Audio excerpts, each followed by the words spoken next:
Hello and welcome. Today I will be teaching you how to create rubrics and grade them using the add-on OrangeSlice. To get started, you simply click on New and go to a Google Doc. This is a Google Doc add-on. If you don't already have the add-on into your Google document, just like I have several add-ons right here, it's just as simple as going to Get Add-ons and then typing in Orange Slice. Okay, so there is the OrangeSlice student rubric where students are able to grade and assess one another. And then there's the teacher rubric. Today we're going to focus on the teacher rubric itself. As you see, I already have it, so it says manage. If you do not have it, you would click on the free and install it from there. I'm going to call this rubric. Always get in the habit of titling your Google Doc. And we are going to get started. It's just a simple click of going to add-ons, going to OrangeSliceTeacherRubric, score rubric. And this is going to begin populating a table for us. And you can have the performance levels A, B, C, descending or ascending. I'm just going to keep it like that. Looking here, you can have the performance levels be A, B, C, D. You can have great, good, average, needs more, be creative.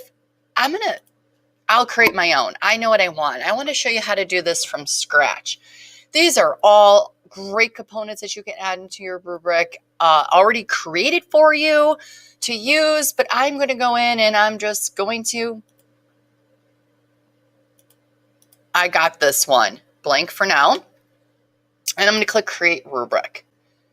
Okay, as you see, there's not much going on here just because I told the add-on OrangeSlice that I really want to be in charge of my rubric. So let's start. I'm going to do my rubric. I'm gearing towards second grade. So I'm going to do a 4, 3, 2, 1. So I have 4, 3, 2, 1. If it has an extra row that you no longer need, all you do is simply highlight. If you right click and you go down to delete column, row is gone for you.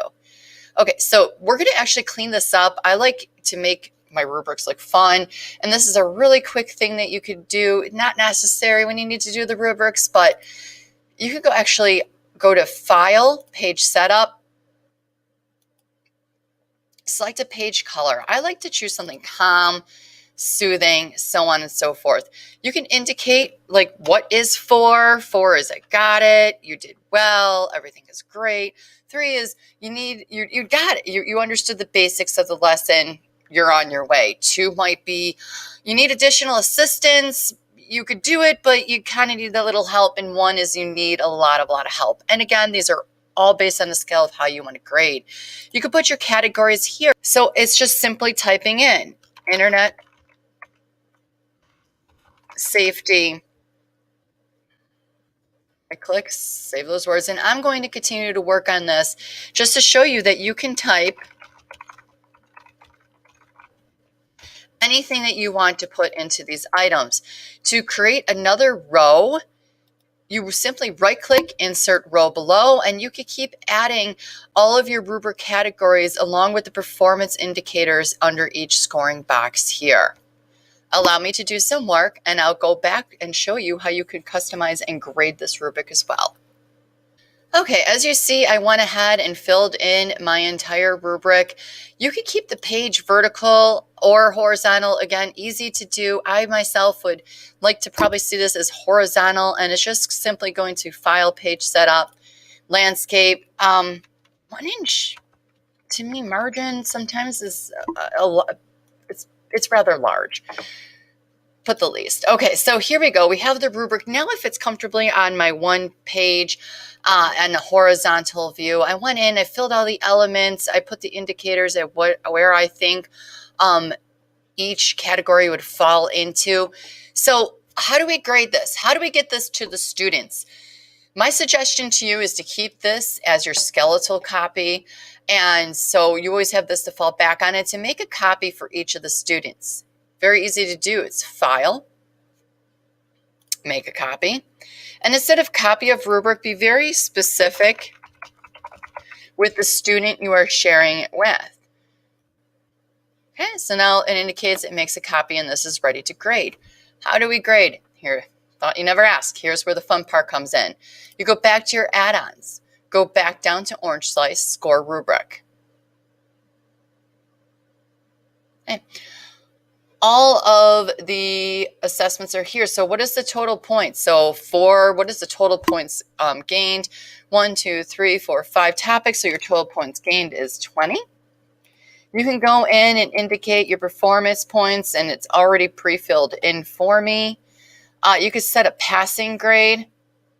What is the passing percent? I'm going to keep mine at points for this. I'm going to go down to category weights. You could weight each individual category. So, for example, this might be weighted a lot more than this. So this might be 20%, while this is 10%, and the rest are 10%, for example. I'm going to click Finished. Okay, so now I am going to grade my student, Jane Doe's assignment.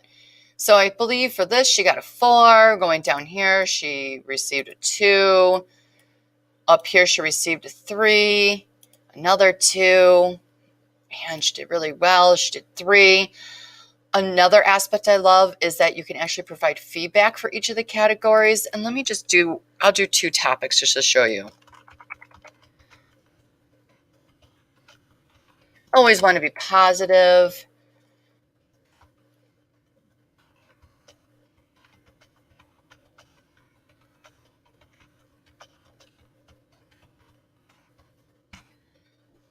So there we go. Maybe I would capital letter there. Okay, great.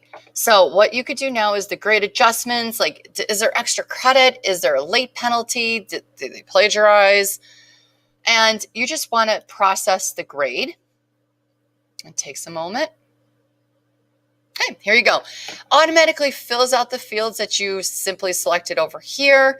And it also gives you the overall points and converts it to a percentage. So basic elements. And look, here is my comments. And it told the students that possible points are 20. And then when you do, you can actually just go share. If I had Jane Doe in my domain, it'd be a really great experience. And you just share that back with the student. Another thing that you could do is you can actually copy this and paste it right into the work that they're working on, that you're grading. Like, for example, if they are in Brain Pop Junior and they made the map and you have the subscription base and they submit it to you, there's a little room for comments. You can actually copy and paste the rubric URL right into the comments. And you could do this for several factors as well. You can also do this linked up to Google Classroom. But for today, I just wanted to show you a really quick overview of a great, powerful tool add-on right in a Google document. All right, happy grading.